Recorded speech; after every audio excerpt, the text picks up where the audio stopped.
Evo, riješio sam kako spojiti bateriju. Najobičniji čičak koji drži i bateriju na dronu. Znači okolo, može se staviti gore ako vam je zgodnije. To je sad stvar izbora, ovo je slično kao fečar. Znači ne žulja, ne smeta ta trakica, ne žulja, na glavi gore sigurno ne žulja. Htio bih pokazati kako se koristi dever. Znači ove tipke imaju višestruku funkciju. Evo, upalit ćemo i čekamo da se upali, je tako. Znači naočale se upale. Nakon što smo upalili, moramo preći u mod, to je ova tipka druga M. Pređemo u mod AV in.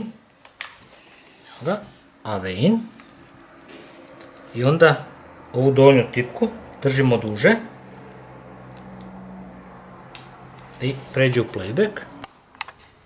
Pređe u playback i napiše vam gore playback i možemo ponovo kliknuti OK. Evo ga, i kreće. On je play. Evo ga, imamo playback. Slika je odlična. Znači u slučaju da smo pali ili želimo pogledati kao televizor, stvarno odlično. Evo vam vrti. Pokazuje koje je to vrijeme, da je bio neki OSD, pisalo bi.